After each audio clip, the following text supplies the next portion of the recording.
भगवान से राजा परीक्षित ने यही प्रश्न किया, जैसे 7 दिन में मरना हो उसे क्या करना चाहिए। जीवन बहुत थोड़ा है, क्षण भंगुर जीवन की कलिका, कल प्रातः को जाने खिले न खिले, मलयाचल की सची सुंदर मंद सुगंध समीर चले न चले, कलिकाल कुठार लिए फिरता तन नम्र है चोट झिले न झिले, भजले हरि नाम अरी रसना, फिर अंत समय में हिले न हिले। जीवन कैसा है? क्षण भंगुर, पानी केरा बुदबुदा, असमानुष की जात, देखत ही छुप जाएगा ज्यों तारा प्रभात। पानी का बुदबुदा बुलबुला, पानी में बुलबुला उठता है, उठते ही समाप्त हो जाता। उसी तरह ये मनुष्य का शरीर है, बुलबुले की तरह, आज है कल रहेगा, इसकी गारंटी कोई नहीं ले सकता। इसलिए क्षण भंगुर जीवन की कलिका, कल प्रातः को जाने खिले न खिले, मलयाचल की सूची सुंदर मंद सुगंध समीर चले न चले, मलयाचल की कली काल कुठार लिए फिरता, कली काल कुठार लिए फिरता, काने नम्र छोटे झिले न झिले, भजले हरि नाम हरि रसना, फिर अंत समय में हिले ना हिले, भजले हरि नाम हरि रसना, फिर अंत समय में हिले ना हिले। जीवन बड़ा थोड़ा, कली काल कुठार लिए फिरता, तन नम्र है चोट झिले न झिले, भजले हरि नाम हरि रसना, फिर अंत समय में ए रसना ए जिह्वा, राम नाम भजले, आखिरी समय में पता नहीं ये ढेल डुल पाती है या नहीं। जीवन बेभरोसे का है, क्या भरोसा है इस जिंदगी का, साथ देती नहीं है किसी का। इसलिए श्वासों पर नियंत्रण रखो, श्वासों को व्यर्थ ना गवाओ। यहां वहां के व्यर्थ के कामों में जो हम समय गवाते हैं वो व्यर्थ है। शुक्रदेव भगवान कहते हैं परीक्षित से, निद्रया ह्रियते नक्तम व्यवाये न चवावया, दिवाचार्थे हया राजन कुटुंब भरणे नवा। नींद से बचो, ज्यादा नहीं, सोइए कम। जो आदमी ज्यादा सोता है वो कैसा होता है? आलसी।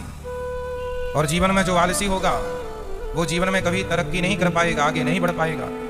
जीवन में आगे बढ़ना है तो सबसे पहले आलस्य को त्यागना पड़ेगा। आपका सबसे बड़ा दुश्मन कौन है?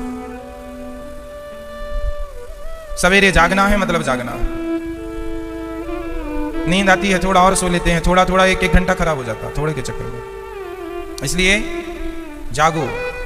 वृंदावन आए हो, रोज रोज आते हो क्या वृंदावन? बोलो।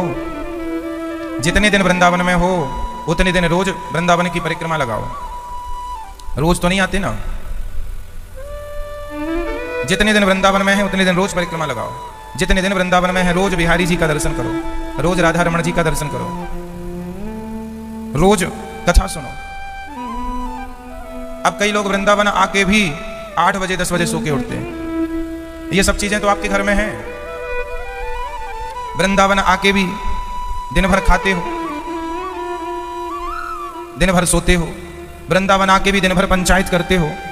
तो ये सब चीजें तो आप अपने घर में भी कर सकते थे और करते ही रहे। यहां आए हो, जितने दिन हो, रोज सवेरे यमुना जी का परिक्रमा लगाओगे तो यमुना जी का रोज दर्शन हो ही जाएगा। रोज यमुना जी का दर्शन, रोज बिहारी जी का दर्शन, रोज परिक्रमा, रोज भगवान का अधिक से अधिक नाम जपना। परिक्रमा लगाने का समय सबसे उत्तम क्या है? समय तो 24 घंटे में कभी भी लगाओ। सवेरे जल्दी जाग जाओ, 2 घंटे की परिक्रमा है। जल्दी जागो, नहाओ और सवेरे 5 बजे या 4:30 बजे जल्दी निकल आओ, परिक्रमा शुरू करो। भाव परिक्रमा में ये रहे कि भगवान श्री कृष्ण और श्री किशोरी जी अर्थात श्री राधा रानी और श्याम सुंदर की हम परिक्रमा लगा रहे हैं। ये पूरा वृंदावन कृष्ण स्वरूप है, परिक्रमा लगा रहे हैं, भाव ऐसा।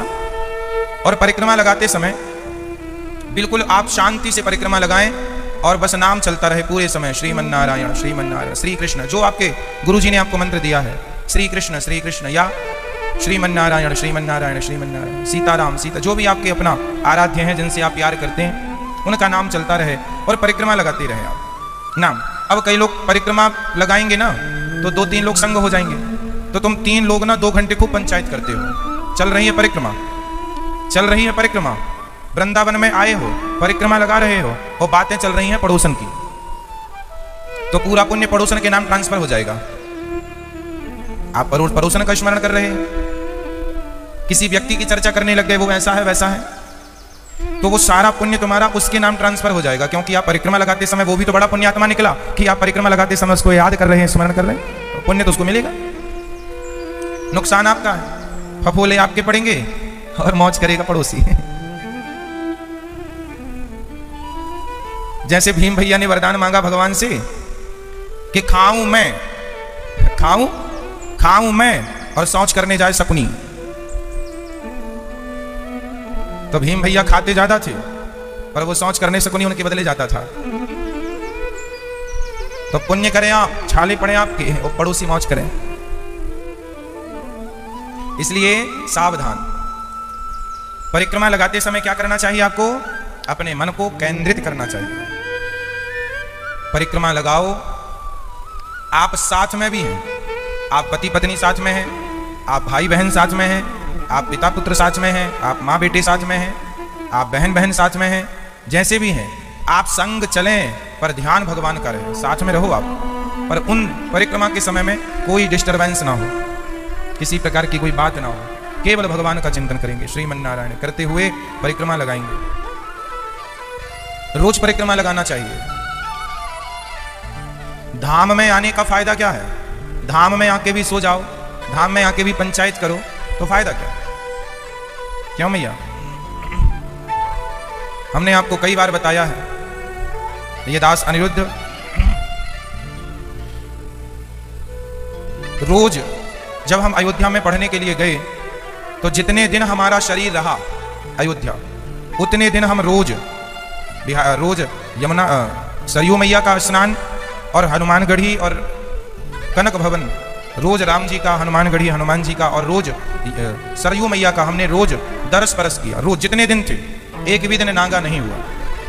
वृंदावन में भी व्यस्तता के कारण अभी तो नहीं परिक्रमा लगा पाते, पर जब व्यस्तता नहीं थी तब नित्य वृंदावन की हम परिक्रमा लगाते, नित्य यमुना जी का दर्शन और बिहारी जी का दर्शन भी होता। तो धाम में रहने का अर्थ ही यही है कि रोज भगवान का दर्शन हो, अच्छी बातें हो, मन अच्छा हो, विचार अच्छे हो, बुद्धि अच्छी हो। यहां आके भी आप विषयों की ओर जाएं, यहां आके भी आप गुस्सा करें, यहां आके भी आप क्रोध करें, यहां आके भी आप लोभ करें, यहां आके भी आप भोग भोगें, स्त्री पुरुषों में मन लगाएं, तो इससे बड़ा दुर्भाग्य क्या होगा? ये तपोभूमि है, तप करने के लिए। भोग भूमि तो आपका घर है ही, वहां तो किचकिच बनी ही है, संसार की बातें हैं। वृंदावन आए हो, 7 दिन के लिए आए हो, 2 दिन के लिए आए हो, 10 दिन के लिए आए हो, जितने भी दिन के लिए आए हो, प्रत्येक समय प्रत्येक हे नाथ हमारी बुद्धि, हमारा मन कभी पापों में ना लगे, हे नाथ आप बचा के रखिएगा, आप हमारी रक्षा कीजिएगा, हमारा मन पापों में ना लगे, बुद्धि ना बिगड़े, है ना। इसलिए जय जय गौरी जय गोपाल, जय जय श्री वृंदावन। तो धन्य है ये वृंदावन। ऐसी धाम की महिमा को समझना चाहिए। धाम की महिमा बहुत बड़ी होती है। सामान्य दृष्टि से आप देखेंगे तो आप कहेंगे तो ये भी तो वृंदावन हमारे गांव, हमारे शहर जैसा है। नहीं जी, आपका गांव, आपका शहर और वृंदावन दोनों में अंतर है। अच्छा आप बताइए, आप इतने लोग यहां बैठे हैं, आपके घर की फीलिंग और यहां की फीलिंग अलग अलग है या एक सी है? आपके घर का माहौल और यहां का माहौल एक सा है कि कुछ अंदर लगा आपको? बोलो मैया, आप क्या कह रही हैं? बोलो मैया, आपसे पूछ रहे हैं, पीले कपड़े वाली मैया, बोलो, आपके पीछे वाली मैया, बताओ आपका घर और यहां एक सा है कि अलग अलग लगा आपको? नहीं महाराज, हमारे लिए सब 22 पसेरी है, सब एक सा सब एक सा। ये चीजें महसूस करने की होती है ना। हमारे यहां में और यहां में क्या अंतर है? क्या अंतर है मैं बताऊं? आपके शहर में भी रिक्शे वाले होते हैं, वृंदावन में भी रिक्शे वाले होते हैं। फर्क इतना है कि उनके रिक्शों में जब वो साइड मांगते हैं तो हॉर्न बजाते हैं, पर वृंदावन के रिक्शे में जब वो साइड मांगते हैं तो वो आपको राधे राधे कहते हैं। यहाँ रिक्शा वाला भी आपको भगवान का नाम सुनाता है, भगवान का चिंतन होता है। सवेरे हो शाम हो, कहीं ना कहीं से आपके कान में भगवान के नाम पड़ ही जाएगा। आप जैसे ही परिक्रमा मार्ग में आएंगे, कोई ना कोई भक्त का दर्शन हो ही जाएगा। परिक्रमा लगाने वाले जितने हैं वो सब भक्त ही तो हैं। भगवान का दर्शन जितना पुण्यकारी है, उतना ही भगवान के भक्तों का दर्शन भी पुण्यकारी है। भगवान का दर्शन जितना महत्व रखता है, उतना ही भगवान के भक्तों का दर्शन भी महत्व रखता है। इसलिए भगवान का भी दर्शन होता है, भक्त का भी दर्शन होता है। ये वृंदावन है, यहाँ कथाएं अखंड चल रही है ना। आपके शहर में, आपके नगर में, आपकी सोसाइटी में एक कथा हो जाती है साल में, या 2 कथा हो जाती है साल में, या 3। वृंदावन की महिमा प्यारे कोई ना जाने, प्रेम नगरिया मनमोहन की प्रेमी पहचाने। आज भी यहाँ निधिवन में ठाकुर जी रास रचाते हैं। आज भी वृंदावन के वृक्ष को मर्म न जाने कोई, डाल डाले और पात पात में राधे राधे हो। आज भी यहाँ हर दीवार पर, यहाँ की दीवारों में गीता के श्लोक लिखे हुए हैं। परिक्रमा मार्ग में आपने देखा होगा, गीता के श्लोक दीवारों पर अंकित हैं, लिखे हुए। यहाँ के पेड़ों पर श्री राधा लिखा हुआ। यहाँ के आज भी यहाँ मैंने कितनी बार आपसे कहा, यहाँ जब किसी लड़की का और किसी लड़के का विवाह होता है ना वृंदावन में, तो यहाँ आज भी शादी विवाह में, पार्टियों में भी भोजन जो बनता है उसमें लहसुन प्याज का उपयोग आज भी नहीं होता। शादियों में यहाँ के जो ब्रजवासी लड़का लड़कियों का विवाह होता है ना, उनके विवाहों में लहसुन प्याज का उपयोग नहीं होता। वृंदावन में लहसुन प्याज ना के बराबर चलता है। अब कोई बाहरी लोग आते हैं जो आदती हैं वो खाती हैं, पर यहाँ का लोकल आदमी सब चीजों से आज भी दूर है। अब गौरी गोपाल भगवान की रसोई बनती है, आपके घर में लहसुन प्याज आप डालते हैं, कहते हैं इसके बिना स्वाद नहीं आता।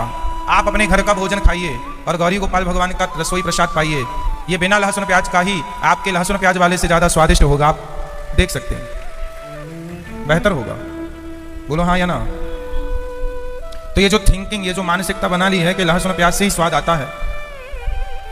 वृंदावन, पूरे वृंदावन में एक भी अंडे की, मांस की दुकान नहीं है। पूरे वृंदावन में एक भी शराब की दुकान नहीं है। ना तो मांस की दुकान है, ना कहीं अंडा मिलेगा आपको बिकता हुआ। आपने कहीं किसी दुकान में अंडा देखा वृंदावन क्षेत्र में? बाहर का हम नहीं कह सकते। देखा आपने किसी दुकान में अंडे? आपके गांव की दुकानों में, किराने की दुकान में आजकल अंडा बिक रहा है। आजकल तो किराने की दुकान में अंडा बिक रहा है, गांव में, गलियों में, शहरों में अंडा। किराने की दुकान में पता नहीं अंडे का क्या लेना देना है, लेकिन लोग पैसे के लिए सब कुछ बेचते हैं। अंडा एक मुर्गी का बच्चा है, किसी माँ के बच्चे को आप खा जाएं, कहाँ का न्याय है, कहाँ का नियम है ये? लेकिन प्रभु तेरी माया, तेरा खेल कैसा, जमाने को पागल बना दे ये पैसा। आज तो पैसे की ही जय जयकार है। पैसा क्या ना करता, क्या ना कराता। पैसे के कारण बेटा बाप का गला दबा रहा है, पैसे के कारण बेटा माँ का गला दबा रहा है, पैसे के कारण लोग भाई भाई को मार रहे हैं। ये पैसे की ही तो माया चल रही है। आज का आदमी अंधा हो गया है पैसे के लिए। ईमानदारी, एक जिस युग में देखो धन सारे युगों में कमाया जाता है, सतयुग, त्रेता, द्वापर, कलयुग, चारों युगों में पैसों की जरूरत पड़ती है सबको। सतयुग में भी लोग पैसा कमाते थे, त्रेता में भी, द्वापर में भी और कलयुग में भी। तो सतयुग में, त्रेता में, द्वापर में और कलयुग में अंतर क्या है? अंतर सुनो। पहले सतयुग, त्रेता जैसे युगों में वहां इंसानों की वैल्यू हुआ करती थी। किसकी वैल्यू? इंसानों की। वहां जवान की वैल्यू होती थी। दशरथ जी ने कहा राम तुम्हें राजा बनना है? जी पिताजी। फिर दूसरे दिन राम जी से कह दिया बेटा राम तुम्हें वनवास जाना है? जी पिताजी। तुम राजा बना दो तो जी, वनवास भेज दो तो जी। शिकायत नहीं। जहां माता पिता राजा बनाए या जंगल में भेजे, फिर भी जंगल में जाके भी राम जी अपनी माता और अपने पिता का सम्मान करते रहे। ऐसा नहीं कि अब उनका अपमान करने लग जाए कि तुमने तो हमारे साथ गलत किया, तुम्हारा सम्मान नहीं। जहां धन से ज्यादा रिश्तों को महत्व दिया जाता था। भरत के खाते पर अयोध्या का राज्य आ गया, भरत जी के खाते पर अयोध्या का राज्य आ गया, लेकिन सारे राज्य को छोड़कर राम जी के पास गए ना? गए। चरण पादुका लाए कि नहीं? जहां पैसों से ज्यादा रिश्तों को महत्व दिया जाए वही तो त्रेता था, वही तो त्रेता युग था। और जहां पैसों के लिए अपनों की छाती में खंजर दिया जाए वही तो कलयुग है। यही अंतर है, बहुत ज्यादा अंतर है। वहां रिश्तों को महत्व ज्यादा था, यहां पैसे को महत्व ज्यादा है। वहां रिश्तों के लिए पैसे को छोड़ दिया जाता था, वहां रिश्तों के लिए पैसों को, सिंहासन को, सत्ता को छोड़ दिया जाता था, और यहां पैसों के लिए बाप को भी मार दिया जाता है, मां को भी मार दिया जाता है। ये कलयुग है। कलयुग और सतयुग में विशेष ज्यादा अंतर नहीं है। सतयुग त्रेता में केवल विचारों का अंतर है, सोच का अंतर है। विचार आपके गंदे हो गए, कलयुग आ गया। विचार आपके शुद्ध हो गए, सतयुग आ गया। आपके विचारों से ही युग परिवर्तन होता है। युग परिवर्तन आपके विचारों से होता है। युग कहां से बदलते हैं? जोर से, विचारों से। जितने अच्छे विचार आपके उतना अच्छा युग आपका, जितने अच्छे विचार आपके उतना अच्छा समय आपका, जितने गंदे विचार आपके उतना गंदा युग आपका। एक होता है कलयुग, एक होता है, और एक होता है घोर कलयुग। आप लोग कहते हैं हरे राम राम, ये तो घोर कलयुग चालू हो गया। मतलब कलयुग से भी जो निकृष्ट है, निम्न है, छोटा है, नीच है, वो कौन है? घोर कलयुग। आप लोग देखते हैं अभी कौन सा युग चल रहा है, कलयुग की घोर कलयुग?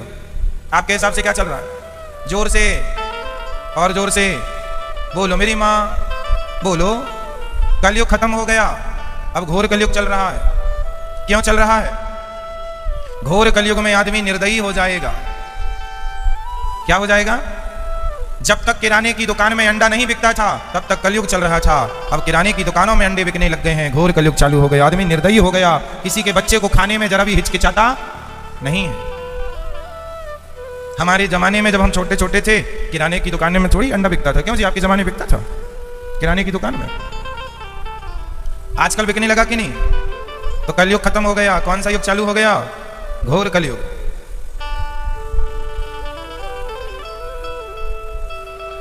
निश्चित जब अंडा की बिक्री बढ़ी तो निश्चित ग्राहक भी बढ़े होंगे, खाने वाले ज्यादा हो गए।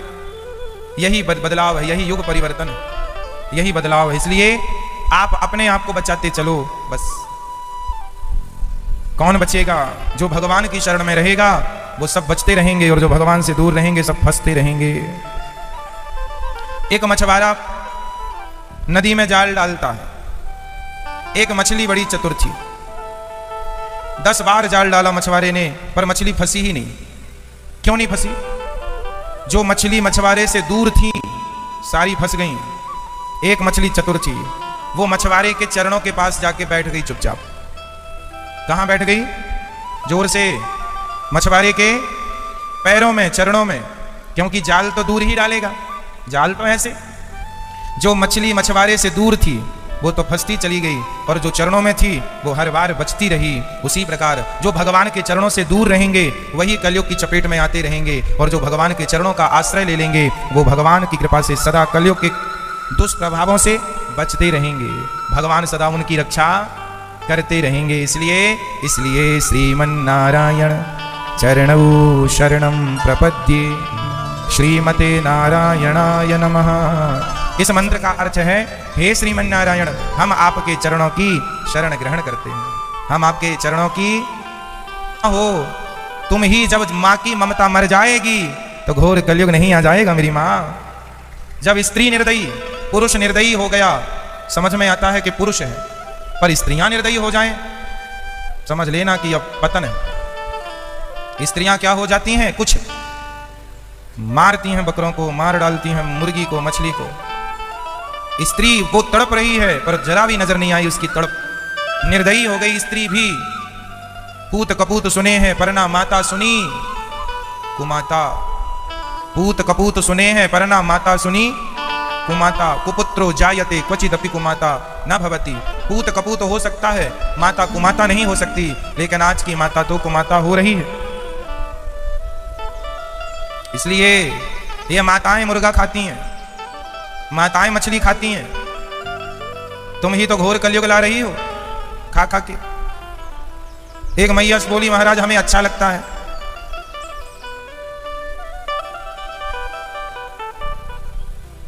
कभी नाले का पानी भी पीना तुम्हें वो अच्छा लग जाए तो तुम वो भी ना छोड़ो। हर अच्छी चीज, हमें कोई चीज अच्छी लगे और हमारे धर्म विरुद्ध है तो भले अच्छी हो, स्वाद के इतने गुलाम ना बन जाओ कि अपनी जीव के लिए आप हत्या करने लग जाए। ये धर्म नहीं है, आप अधर्म कर रहे हैं और इसके परिणाम बड़े भयानक होंगे। सतयुग त्रेता द्वापर में इतने रोग नहीं हुआ करते थे, आदमी पाप नहीं करता था, पाप नहीं करता था तो दंड नहीं मिलता था। पहले रोग नहीं होते थे ज्यादा। राम जी के राज्य में, रामायण में लिखा है, राम के राज्य में कोई बीमार नहीं पड़ता था, किसी को सर्दी जुकाम भी नहीं होता था। राम के राज्य में किसी बाप के सामने किसी का बेटा नहीं मरा, राम के राज्य में किसी बाप के सामने उसका बेटा नहीं मरा। राम राज्य, बाप के सामने यदि बेटा मर जाए तो समझ लेना कि राजा पापी है, राजा के पाप के कारण बाप के आगे बेटा मर गया। राम के राज्य में बाप के आगे कभी किसी का बेटा नहीं मरता था। राम के राज्य में कोई स्त्री कभी विधवा नहीं होती थी। सुन लो, लिखा है, राम के राज्य में कभी कोई स्त्री विधवा नहीं होती थी, कभी नहीं होती थी। मां के सामने उसका बेटा नहीं मरता था, कोई किसी के साथ अन्याय नहीं कर सकता था। इसलिए राम राज्य की कल्पना लोग करते हैं, राम राज्य की। कैसे कैसे होगा वो राम राज्य? राम के राज्य में प्रत्येक व्यक्ति धर्म का पालन करता था, कोई मांस नहीं, कोई शराब नहीं, कोई निंदा नहीं, चुगली नहीं।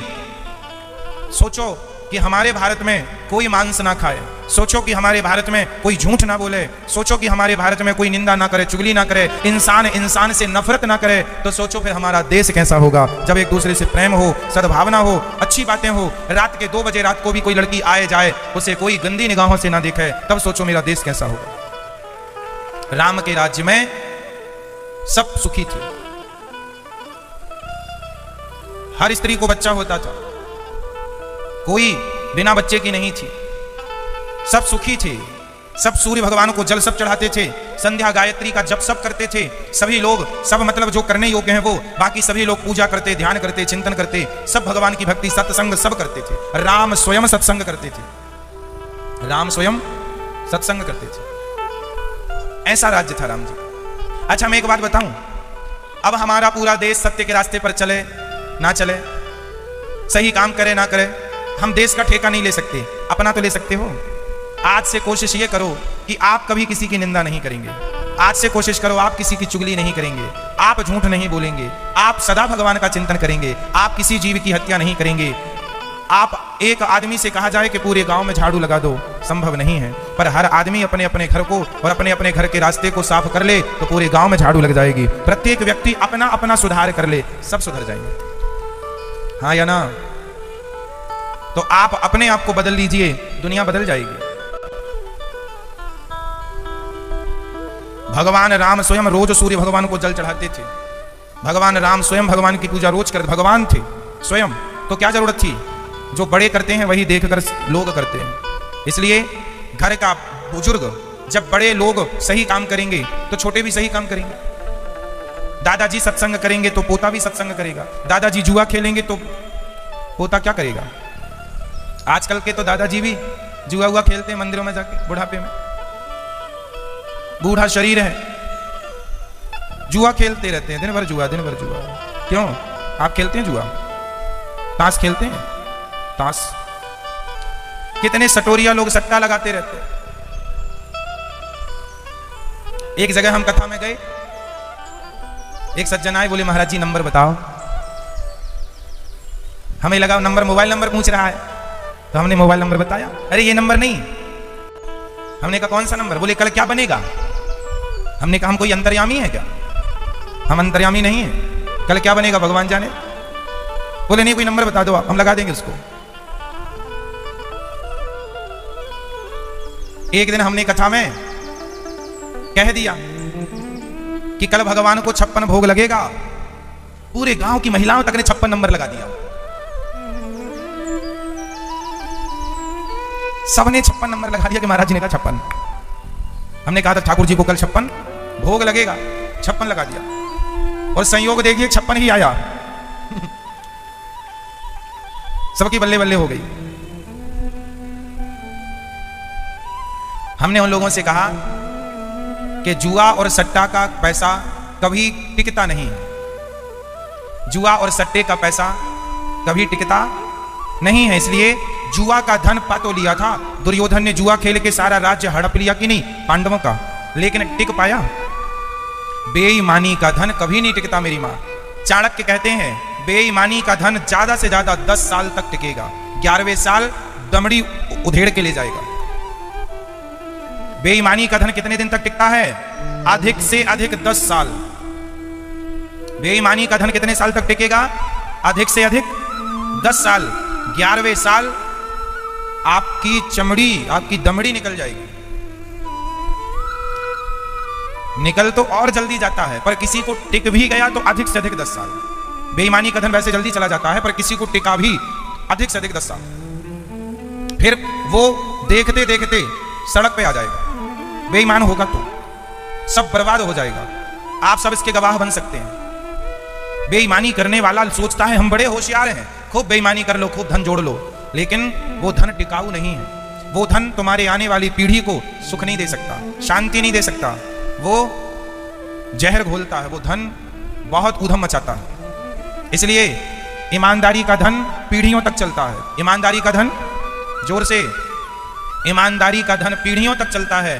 बेईमानी का धन तुम्हारे सामने आएगा, तुम्हारे सामने नष्ट हो जाएगा। और नष्ट होगा तो ओला जानते हैं? ओला, जब ओले गिरते हैं तो ओले जब गिरते हैं तो ओले खुद तो नष्ट होते हैं, लेकिन वो फसल को भी नष्ट करते हैं। हाँ या ना? जैसे ओला, बर्फ का गोला गिरता है ना बारिश के संग, ओलावृष्टि बोलते हैं। ओला जब गिरता है तो वो खुद भी नष्ट होता है और फसल को भी नष्ट करता है। उसी तरह बेईमानी का धन खुद तो नष्ट होता है, जो तुम्हारी प्रॉपर्टी थी बाप दादों की वो और नष्ट करके जाएगा, क्योंकि बेईमानी थी। इसलिए कोशिश ये करो कि 2 रुपए कम कमाओ, पर ईमानदारी का। 2 रुपए ज्यादा के चक्कर में बेईमानी करोगे तो शांति नहीं। आज का आदमी शांति की खोज कर रहा है। आज का आदमी बेईमानी से कमाना चाहता है, इसलिए अशांत है। आज भी जो ईमानदारी से अपना काम कर रहे हैं, ईमानदारी से दो, आज नहीं कल, कल नहीं परसों। सुखदेव भगवान कहते हैं राजन, कम सोइए, ज्यादा से ज्यादा भगवान का चिंतन, ज्यादा संग्रह नहीं। सत्याम छितौ किम कशिपो प्रयासैर बाहौ स्वसिद्धे युपवर्हणै किम सत्यंजलौ किम पुरुधान्य पात्र्य दिग्वल किलादौ सति किम दुकूलै। ज्यादा हाय हाय नहीं करना चाहिए। संतोष जीवन का सबसे बड़ा धन है। कई लोग कल की चिंता में वर्तमान को बिगाड़ लेते हैं। कल क्या होगा, कल, अरे कल जो होगा होगा। तुम अभी खुश रहो, आज तो हंस लो, आज तो जी लो, मुस्कुरा लो। कल के चक्कर में बर्बाद कर रहे हैं आज को। कल किसने देखा है? बताइए मैया, कल क्या होगा? कल क्या होगा? कल क्या होगा? आप बताओ, कल क्या होगा? कल क्या होगा मैया? अरे कल जन्मोत्सव होगा ठाकुर जी का। कल क्या होगा? कल ठाकुर जी का जन्मोत्सव होगा। आज कौन सा दिन है? कौन सा दिन है? डे कौन सा है आज? अरे बताओ, संडे है, मंडे है, इतवार, सोमवार, क्या है आज? आज बुधवार है। आज क्या है? बुधवार है आज। यदि आज बुधवार है तो कल क्या होगा? है ना? कल गुरुवार होगा। आज गुरुवार है तो कल शुक्रवार होगा। अरे जो आज है उसके बाद वाला कल देख लो अपने हिसाब से, है ना? हमें तो दिन ही नहीं पता होता आज कौन सा दिन है। हमें दिन की जरूरत ही नहीं पड़ती। हमें तो ये पता होता है कि आज कथा का कौन सा दिन है, बस इतना पता होता है कि आज कथा का तीसरा दिन है कि चौथा है कि पांचवा है कि छठा। तारीख भी अच्छे से पता नहीं होती ना। हमें कोई तारीख से मतलब होता है ना दिनों से मतलब। हमें तो कथा से मतलब होता है कि आज कथा का तीसरा दिन। हमने अपने मन को, अपने सब चीजों को कंट्रोल कर रखा है, ज्यादा कुछ नहीं। सारी इच्छाएं का अंत यदि हो जाए तो सबसे उत्तम है। तो कल क्या होगा? कल क्या होगा किसने देखा? कल क्या होगा? कल किसने देखा? आज हम खोए क्यों? देखो, जो कल होगा सो होगा। कल भी अच्छा होगा, जो होगा भगवान के हाथ में। जो कल होगा होगा। इसलिए कल की चिंता करके आज को नष्ट क्यों किया जाए? आज को हंस लो, मुस्कुरा लो, कल आएगा तो कल को कल देख लेंगे। अब कल अभी आया नहीं और कल के लिए आज से ही रोना चालू। अरे भैया कल आए फिर कल रो लेना, आज तो हंस लो। आज में अभी 8 घंटे बाकी हैं। आज में अभी 8 घंटे बाकी हैं, तो 8 घंटे हंस लो, 8 घंटे अच्छे से रह लो, कल जब आए तो रो लेना यदि कल आपका मन है रोने होने का। तो इसलिए कल कई लोग के महाराज जी अब क्या होगा, कल क्या होगा, अरे हुई है सोई जो राम रचि राखा, कल की चिंता नहीं, आज में मस्त रहो, कल होगा कल देख लेंगे। कल किसने देखा, आज हम खोए क्यों, और जिन घड़ियों में हंस सकते हैं उन घड़ियों में रोए क्यों। जिन घड़ियों में हंस सकते हैं उन घड़ियों में रोए क्यों। गाए जा मस्ती के तराने, गाए जा मस्ती के तराने, ठंडी यहाँ भरना क्या, अरे मौत आएगी तो मर भी लेंगे, मौत से पहले मरना क्या। घुट घुट के लोग मर रहे हैं, चिंता है महाराज जी बेटी का विवाह कब होगा, फलाना काम कब होगा, कब होगा। अच्छा बताओ बेटी का विवाह कब होगा, जल्दी बताओ बेटी का विवाह कब होगा, बताओ बहन रानी बहन बताएंगी कब होगा बेटी का विवाह, कब होगा। जब भगवान चाहेंगे, जब भगवान चाहेंगे तब हो जाएगा। हमें किसी चीज की चिंता, हमें तो हमेशा खुश रहना है। कब होगा, जब भगवान चाहेंगे। हमारा घर कब बनेगा महाराज जी, घर कब बनेगा हमारा, बताओ घर कब बनेगा, घर कब बनेगा आपका, जब भगवान चाहेंगे। बहू के बेटा कब होगा, जब भगवान चाहेंगे। बेटे का विवाह कब होगा, जब भगवान चाहेंगे। दुकान कब से चलेगी महाराज, चल ही नहीं रही है, कब चलेगी, जब भगवान चाहेंगे। आपके चाहने से क्या होता है, जल्दी बताओ आपके चाहने से क्या होता है। जोर से भूखे हैं भगवान, चले भगवान विदुर जी के घर चिलकों का भोग लगाने। भगवान क्या खाते हैं मैया, बताओ भगवान क्या खाते हैं, क्या क्या खाते हैं, जल्दी बताओ। ये मैया बताएंगी क्या खाते हैं भगवान। प्याज, भाव। भगवान क्या खाते हैं, भगवान भक्त के प्रेम को स्वीकार करते हैं। जैसे इस गुलाब में शहद है कि नहीं, बोलो हाँ या ना मैया, ओ मैया इस गुलाब में शहद है कि नहीं, हाँ या ना, शहद है इसमें। तो आपको दे रही, निकाल के बताओ हमें कहाँ है, बड़ा कह रही हो कि है। गुलाब में शहद है, बोलो हाँ या ना, बोलो हाँ या ना, है। तो आप और हम निकाल सकते हैं क्या, बोलो गुलाब में शहद है। वाह, वर्षा होने लगी फूलन की। ठाकुर जी की कृपा बरस रही है, देखो जरा, सुनो। गुलाब में शहद है, लेकिन आप और हम नहीं निकाल सकते। पुष्पों में शहद होती है, प्रत्येक पुष्प में शहद होती है, पर शहद को हम और आप नहीं निकाल सकते। कौन निकाल सकता है, बोलो कौन निकाल सकता है। मधुमक्खी, पुष्प की शहद को कौन निकाल सकता है, ओनली मधुमक्खी। वो पुष्पों में बैठ बैठ के इसका रस ले लेके तो छत्ते पर लगाती है, बाद में वो शहद होती है। शहद हर पुष्प में होती है, पर निकाल सकती है केवल मधुमक्खी। उसी प्रकार भगवान, जब आप भगवान को दाल चावल सब्जी रोटी परोसते हैं ना, तो भगवान दाल चावल सब्जी रोटी नहीं खाते। जैसे मधुमक्खी गुलाब को नहीं खाती, गुलाब को नहीं लेती, गुलाब की शहद को निकाल। अच्छा, मधुमक्खी इस पर बैठे और इसकी शहद निकाल कर ले जाए तो क्या इसका वजन कम होगा, जोर से बोलो, जोर से, नहीं। जैसे इससे मधुमक्खी ने शहद भी निकाल ली, इसका वजन भी कम नहीं हुआ। उसी प्रकार जब कोई भक्त भगवान को भोग लगाता है दाल चावल सब्जी रोटी अपनी श्रद्धा से, तो भगवान दाल चावल सब्जी रोटी को नहीं खाते, परंतु जो श्रद्धा रूपी शहद थी वो परमात्मा ने ग्रहण कर ली, ज्यों का त्यों छोड़ दिया। पर श्रद्धा की शहद को भगवान ने मधुमक्खी की तरह ग्रहण कर ली। भगवान भक्त के श्रद्धा की शहद को स्वीकार करते हैं, वस्तु को स्वीकार। पुष्प तुम्हारे मतलब, मधुमक्खी ने निकाल लिया शहद, अब तुम निकाल के तोड़ के भगवान को चढ़ाओ, कुछ भी करो, तुम्हारे मतलब का। अब उसको आप खाओ, प्रसाद है सबको बांटो, जो भगवान को खाना था वो तो भगवान ने। भगवान श्रद्धा की शहद से ही पेट भरते हैं, भावों से पेट भरता है। रोटी दाल चावल हमारे लिए, भगवान के लिए नहीं। भगवान के लिए तो प्रेम का भूखा हूं मैं, प्रेम ही एक सार है, प्रेम से भज ले मुझे तो भव से बेड़ा पार है। राम ही केवल प्रेम प्यारा, जान ले ये जो जान निहारा। राम ही केवल प्रेम प्यारा, जान ले ये जो जान निहारा। राम को क्या चाहिए? भगवान को प्रेम चाहिए। विदुरानी के भगवान ने छिलकों को खाया कि प्रेम को?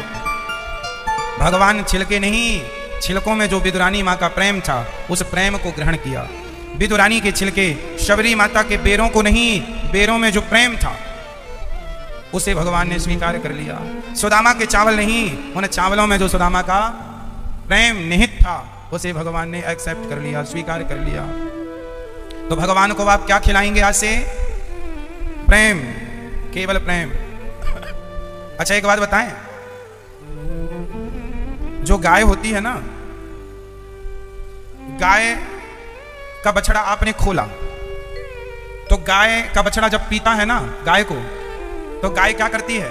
उसे चाटती है। जब तक गाय के अंदर प्रेम का संचार नहीं होता ना, तब तक गाय के थनों में दूध नहीं आता। कभी गौर करना इस बात को। गाय जब तक अपने बछड़े को प्रेम ना करे, उस प्रेम की क्रिया के बाद दूध का संचार होता है।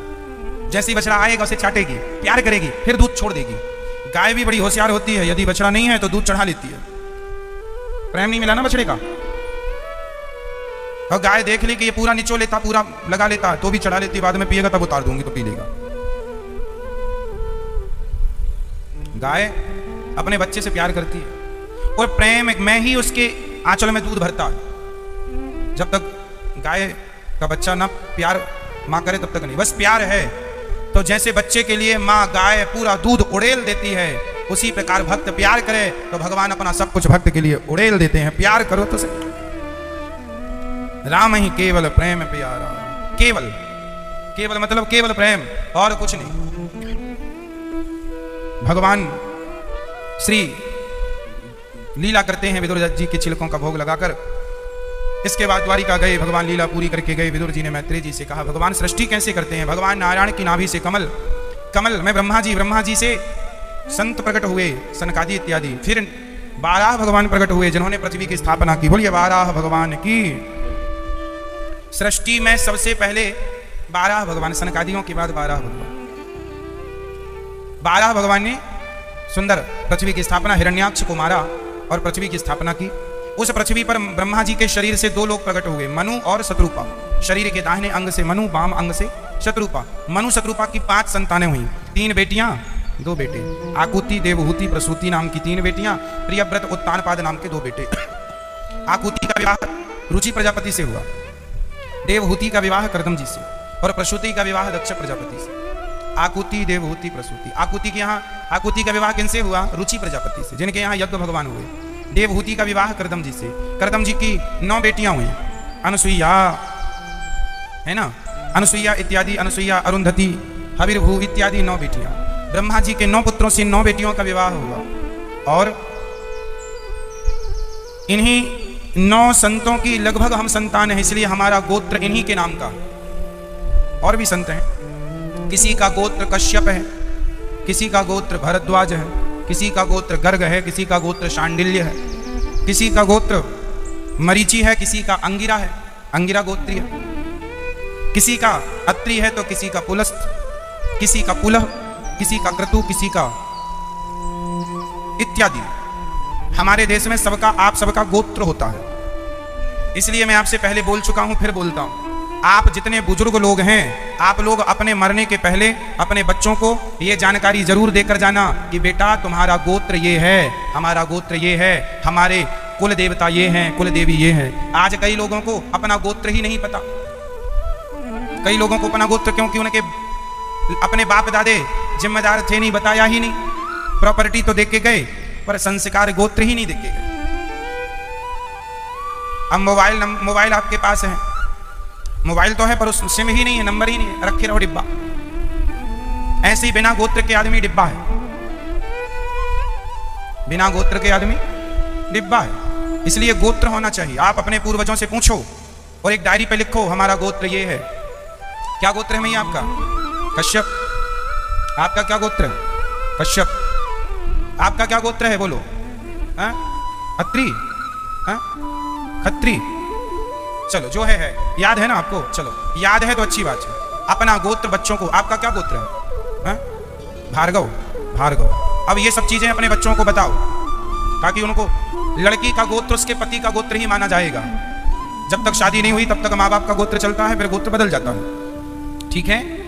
तो लड़कों का गोत्र तो बाप का गोत्र बेटे को मिलेगा। तो जो गोत्र है वो आप अपनी डायरी में लिखो, याद रखो कि हमारा गोत्र ये। आपके कुल देवता कौन है?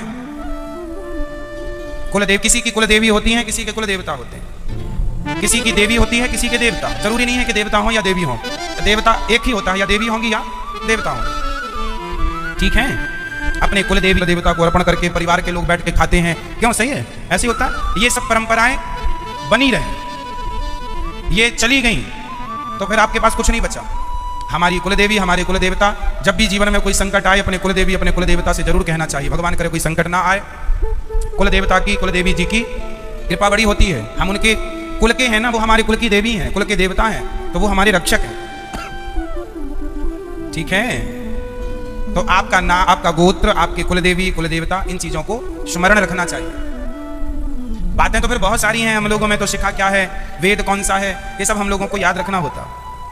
यही परंपराएं बच्चों में जाती हैं, पर आप इतना डीपली याद ना रखें, इतनी कुल देवी कुल देवता, अपना गोत्र जरूर। और जिनका गोत्र भूल गया तो फिर वो लोग अपने, आपके कोई ताऊ जी हों, बड़े बुजुर्ग हों, तो उनसे पूछो, या फिर आपके जो कुल पंडित जी होंगे वो बताएंगे, क्योंकि वो संकल्प में बोलते रहते हैं तो याद रहता होगा। तो आपके जो कुल के पंडित जी होंगे उनको याद होगा कि आपके कुल देवता कौन है। तो या तो आप अपने बड़े बुजुर्गों से पूछो, वरना पंडित जी से पूछो, जो आपके कुल पंडित जी होंगे, कुल पुरोहित। ठीक बा मैया?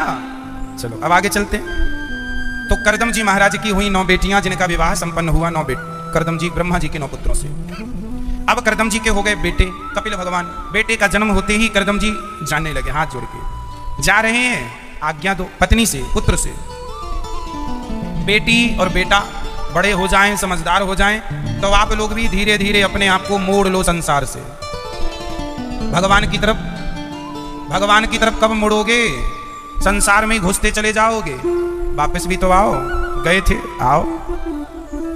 बेटियों का विवाह हो जाए, बेटों का विवाह हो जाए, फिर आप हो जाओ निश्चिंत। जिम्मेदारी जो ईश्वर ने दी पूरी हो गई। अब बची हुई जिंदगी भगवान के चिंतन में, 2 पैसा कमाओ ईमानदारी से, और दोनों भगवान का चिंतन करो, पति पत्नी, और भगवान का दर्शन। बच्चों के शादी विवाह करके ना ज्यादा मोह ना रखना बच्चों से। आजकल की मम्मियां शादी कर देती हैं अपनी बेटियों की, और शादी करके भी दिन भर बेटी बेटी की माला जपती हैं। बेटी खा लिया, बेटी सो गई, बेटी उठ गई, बेटी बेटी ठीक है, ये बेटी की माला चल रही है, बेटी बेटी बेटी। माँ लोग ना बेटियों में उलझती हैं और पिता लोग बेटों में उलझते हैं। बोलो हाँ या ना? बाप की ममता बेटे में होती है, और स्त्री माँ की ममता बेटी में होती है। यही ईश्वर की माया है। बेटी सुखी है अपने घर, बेटा अपना सेटल हो गया, खुश है, आपके हाथ पांव भी ठीक ठाक चल रहे हैं, तो बेटी और बेटे से जरा दूरी बनाओ और भगवान में ध्यान लगाओ। सबसे हटो, सबसे दूर रहेंगे ना तो सम्मान बना रहेगा, बैलेंस बना रहेगा।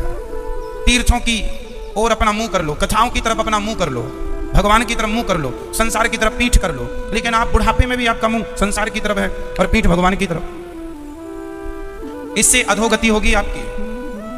अब ये उम्र तुम्हारी बुढ़ापे में, ये उम्र तुम्हारे बीचों बीच चलने की नहीं है। एक सज्जन साइकिल चला रहे थे सड़क में बीचों बीच, तभी ट्रक वाला आया, बोला ए साइकिल किनारे चल, मरेगा, बीचों बीच चला रहा है। साइकिल वाले ने साइकिल छोड़ी, हरिद्वार चला गया। बोला क्यों जी, हरिद्वार क्यों आ गए? बोले बीचों बीच चल रहा था। ट्रक वाले ने कहा बीचों बीच चलेगा, मरेगा, किनारा पकड़। तो मैं सोचा सही, बहुत चल लिया बीचों बीच, अब तो बुढ़ापा आ गया है, अब तो किनारा पकड़ने का समय आ गया, किनारा पकड़ लो। हरिद्वार आ गए, किनारा पकड़ लिया, बहुत चल लिया बीचों बीच, अब बच्चों को चलने दो, आप थोड़ा सा किनारे हो जाओ। बोलो हाँ या ना? किनारे। आप कब पहुंचेंगे किनारे? मोह ममता कम करो। अब दोनों पति पत्नी तीर्थ यात्रा पे जाया करो। 1 महीने वृंदावन रहो, 1 महीने द्वारिका रहो, 1 महीने जगन्नाथ जी रहो। जगन्नाथ जी का दर्शन हो, जगन्नाथ भगवान का दर्शन करो। कब करेंगे? ज्यादा बुढ़ापे में फिर तीर्थ नहीं होते। ज्यादा बुढ़ापे में तो फिर चला नहीं जाए, एक जन पकड़ने का चाहिए, गिर गए तो हड्डी और तोड़ ली। 50-60 साल में तीर्थ व्रत कर लो। अब तुम सोचो 80 साल में, अब 80 साल में जाओगे तो गधे की ओर जान लोगे, गधे के ऊपर गधे बैठ जाते हैं। वो बद्रीनाथ केदारनाथ में गधे के ऊपर गधे लदे हैं। जब तक हाथ पांव ठीक थे तो यात्रा करी नहीं, अब गधों के ऊपर गधों के भरोसे यात्रा चल रही है। वो बेचारे गधों को मार रहे हैं, खच्चर गधे हैं, एक गधा दूसरे गधे के ऊपर लदा है। क्यों?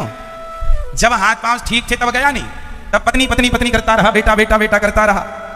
अब बुढ़ापे में गया गधे के भरोसे, अब इनको गधा यात्रा करा रहे हैं।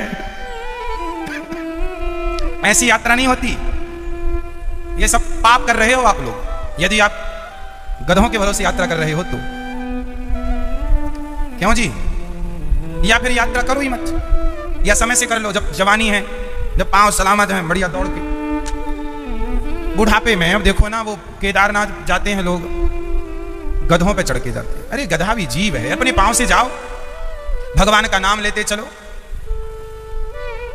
गधों को इतना परेशान करते हैं लोग, खाना पीना कुछ देते नहीं है, बस पैसे कमाते हैं वो लोग, तो बिजनेस है ना लोगों का। और आपको लगता है हम दर्शन कर आए भगवान के, बड़े खुश। वो गधे से पूछो जो तुम्हें लेके ढो रहा था, उसकी आत्मा रो रही है। वो मन मन कहता होगा ये काहे आ गए यहां हमें परेशान करने। और सोचो 50-60 किलो वजन वाले तो फिर भी ठीक है, जिनके 100 किलो का वजन है, कई बार तो गधा मर जाता है रास्ते में। इसलिए कहता हूं, भजन करो मस्त जवानी में, बुढ़ापा सारी जिंदगी मैया बेटा बेटा पोता पोता नाती नाती करती रही, और बुढ़ापा आया तो तीर्थ यात्रा पर निकल गई गधे के ऊपर।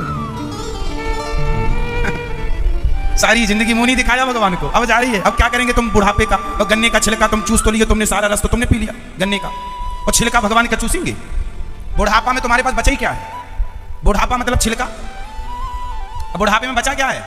नाक से नाला बह रहा, यही बचा तुम्हारा, लार टपक रही है। अब ये भगवान को दिखाने जाओगे कि लार लेके आए हैं? सुर सुर कर रहे हैं और बस चले तीर्थ यात्रा में। जवानी में मुंह नहीं दिखाया, जवानी में पता नहीं कहां किस बिल में घुसे रहे। बुढ़ापे में भजन कब? लड़कपन, जवानी में। ईश्वर तत्व को जवानी में प्राप्त कर लो, भगवान की भक्ति जवानी में सब दर्शन वर्शन कर लो। बुढ़ापे में फिर शांति से एक जगह स्थापित होकर उसी का ध्यान करने लग जाओ, समाधिस्थ होकर के, है ना। अब बुढ़ापे में निकलोगे तो बुढ़ापे में तो तुम्हें दिखता भी नहीं। अब कई मैया, बूढ़ी मैया जाती हैं बिहारी जी के मंदिर, महाराज भगवान कैसे हैं? कहाँ बैठे हैं? वो बैठे हैं सामने, दिख ही नहीं रहा है। अभी आए ही तुम इस उम्र में हो, एक्सपायरी डेट की दवाइयों को मेडिकल से हटाना पड़ता है, सब एक्सपायरी डेट की आंखें लेके आ गए। जब कुछ हो गई है तो अब क्या देखोगे? कान अच्छे थे तब तक निंदा सुनती थी, और फ्यूज हो गए तो महाराज कथा सुना दो। अब क्या सुना दे कथा? सुनेगी नहीं कुछ। जब तक पांव अच्छे थे तो दौड़ दौड़ के जब देखो तब संसार में भाग रहे हैं, काम काम काम काम काम। वो बुढ़ापे आ गया, तो बुढ़ापे में लड़खड़ाते हुए, अब लड़खड़ाते हुए कहाँ जाओगे? इसलिए बुढ़ापे का इंतजार ना करना, समय रहते ही दर्शन, समय रहते ही पूजा, समय रहते ही प्यार कर लो भगवान से। पति से प्यार जवानी में करे थे कि बुढ़ापे में? बच्चों से प्यार जवानी में किया कि बुढ़ापे में? पत्नी से प्यार जवानी में किया कि बुढ़ापे में? सबसे प्यार जवानी में करता है, एक भगवान से प्यार बुढ़ापे में करता। बुढ़ापे में तुमसे होगा? तुम्हारे दर्द इतने हैं कि दर्दों से तुम्हें छुट्टी नहीं मिल रही है बुढ़ापे में, इसलिए भगवान से प्यार जवानी में कर लो। बुढ़ापे में तो आदमी बैठ नहीं पाता अच्छे से, दर्द से चिल्लाता है, कराहता है। बुढ़ापे में दर्द नहीं करने देता पूजा पाठ, इसलिए जब तक शरीर स्वस्थ है पूजा प्रेम कर लो भगवान से। जवानों को हम कहते हैं अच्छा अरे ये तो बूढ़ों की है। हाँ, बूढ़े पूछो उनसे कि बूढ़ों की क्या है। आप जितने बूढ़े यहां बैठे हैं, आप तो फिर भी अच्छे बूढ़े हैं कि चलो आप तो भगवान में लग गए। उन बूढ़ों की क्या स्थिति होगी जो अभी बुढ़ापे में भी नहीं लगे भगवान में? उनकी क्या होगी सोचो, उनकी क्या दुर्गति होगी। मोह ममता इतना है, छूटता नहीं। किसी को पता भी चल जाए कि आप 2 दिन बाद मर जाएंगे तो वो 2 दिन में ना वो बसी हची बनवाएगा। वो 2 दिन में वो संसार, कोई पत्नी के लिए रोए मेरी पत्नी को दिखाओ कहाँ, पोता को दिखाओ, पोती को दिखाओ, इतनी मोह ममता है। एक मैया यहां रो रही थी, यहीं रहती हैं गौरी गोपाल वृद्धाश्रम में। एक मैया रो रही, पूछा हमने क्यों रो रही हो माँ? महाराज हमारे बेटी को देखने का मन कर रहा है। वो उम्र है बिल्कुल बूढ़ी। हमने कहा मैया भगवान को देखो, भगवान का नाम जपो, भगवान का चिन्ह। नहीं महाराज, एक बार पोती वो बेटी को फॉल लगवा दो, बुलाओ, हम देखना चाहते हैं। हम मरने वाले हैं तो देख लें। ये क्या है? ये मोह ममता यही तो है। पता है कि हम मरने वाले हैं, फिर भी नहीं छूट रही है। उन्हीं को देखेंगे जिन्होंने लात मार के निकाल दिया, और वही छोड़ने आई थी वृंदावन, वही छोड़ के चली गई वृंदावन के, हमसे नहीं होती सेवा। जो लात मार के निकालते हैं, अब तुम्ही को लातें पसंद हैं तो क्या करे भगवान। आजकल के माँ बाप भी बच्चों से खूब लातें खाते हैं, लेकिन फिर भी इनकी मोह ममता लातें बातें खाकर भी छूटती नहीं है। कितना तुम्हारा अपमान होता है बहू के द्वारा, बेटों के द्वारा, लेकिन फिर भी तुम्हारी मोह ममता चिपकी रहती है। यही तो माया है, ममता तू न गई मेरे मन से, यही तो है। बड़ी प्रबल मम माया दुरत्तया, बड़ी प्रबल है। इसलिए भगवान से यही प्रार्थना करो कि विधाता हमें मोह माया ना सताए।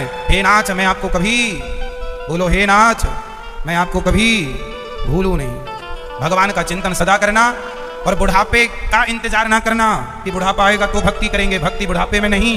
लड़कपन ध्रुव प्रहलाद ने छोटी सी उम्र से की, आपको भी करनी चाहिए, और बच्चों को सिखाओ यही संस्कार को। बुढ़ापा आएगा इसकी भी गारंटी नहीं है। कितने लोग हैं बिना बुढ़ापा आए मर जाते हैं। इसलिए भगवान का चिंतन सही वक्त पर कर लो, और भरोसे ना रहना बेटों के, भरोसे ना रहना बेटियों के। भरोसा केवल एक भरोसे एक बल, एक आस विश्वास, एक राम घन श्याम हित चातक तुलसीदास। भरोसे भगवान के रहो। किसके भरोसे? भगवान के। कोई भरोसा नहीं, कोई सहारा नहीं। दुनिया काम की नहीं है। द्रौपदी के सामने थे तो सब, कोई काम आया तो बताओ? अर्जुन काम आए, भीष्म काम आए, क्या युधिष्ठिर काम आए, भीम काम आए? कोई काम नहीं आया। अंत में गिरधर गोपाल काम आए। भगवान हे गोविंद आओ, काम वही आने हैं। अब पता नहीं आपको इतनी सी बात कब समझ में आएगी। काम ना बेटी आएगी ना काम बेटा आएगा। काम कौन आएगा? मैया। मैया, नींद आ रही है मैया को, कौन काम आएगा? इसलिए कहता हूं, मान मेरा कहना नहीं तो पछताएगा। ये मिट्टी का खिलौना मिट्टी में मिल जाएगा। गन्ने का डंडा, एक सज्जन से हमने कहा जरा जूस पिलाओ गन्ने का। उसने जूस निकाला, खुद पी लिया, और छिलका हमें पकड़ा दिया, चूस लो। हमने कहा इसमें बचे क्या?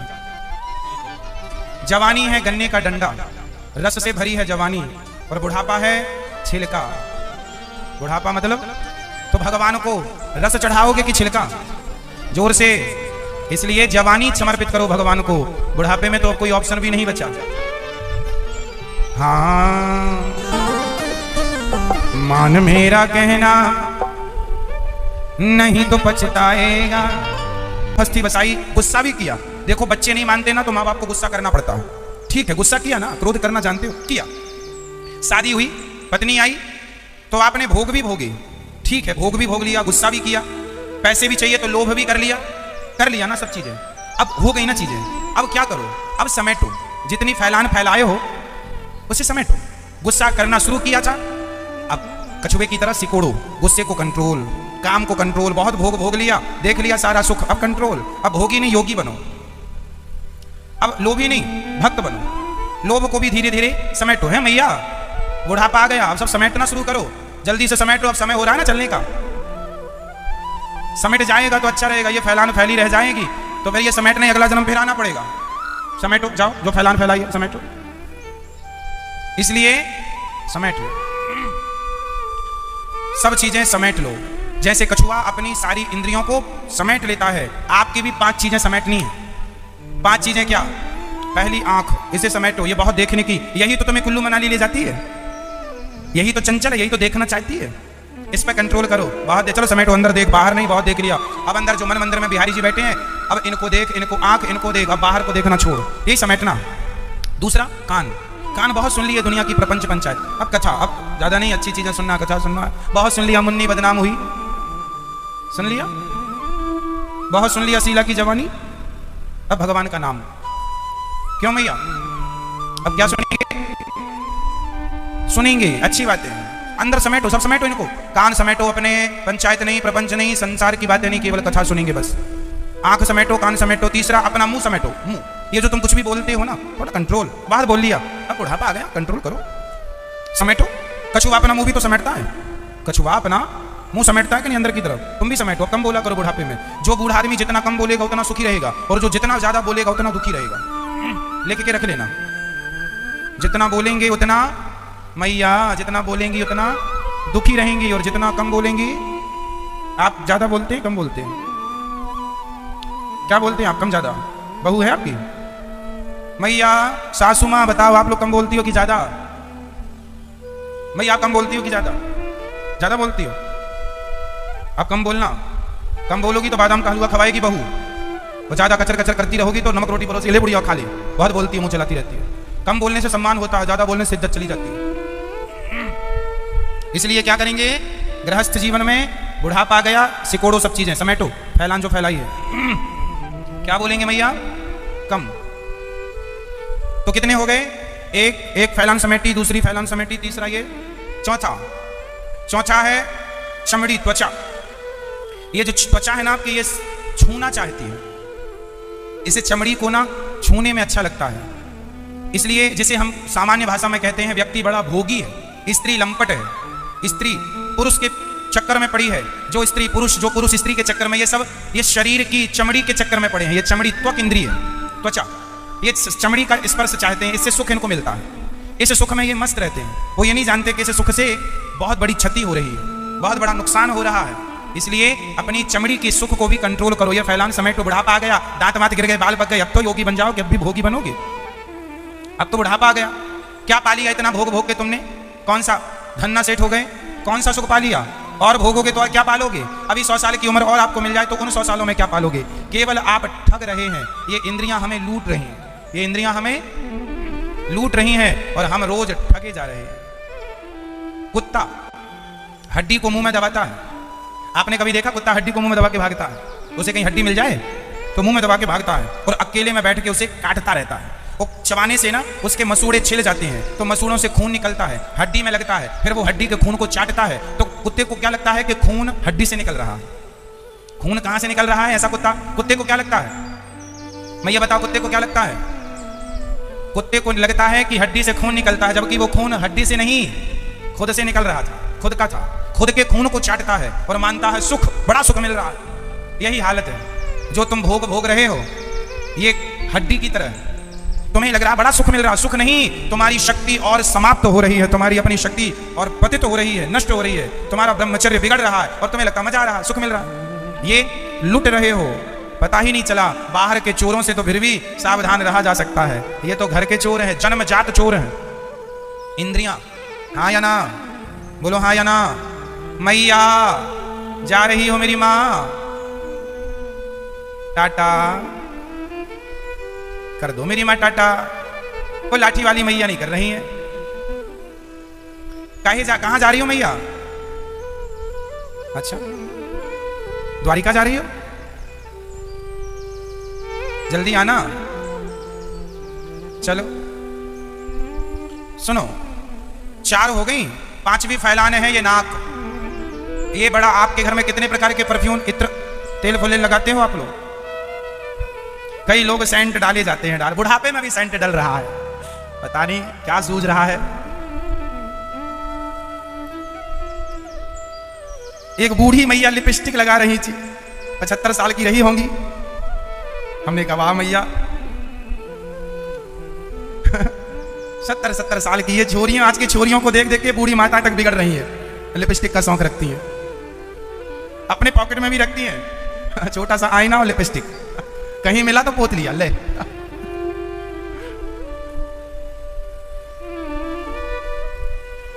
एक मैया की तो गजब दांत नहीं, दांत एक भी नहीं, लिपस्टिक लगी है।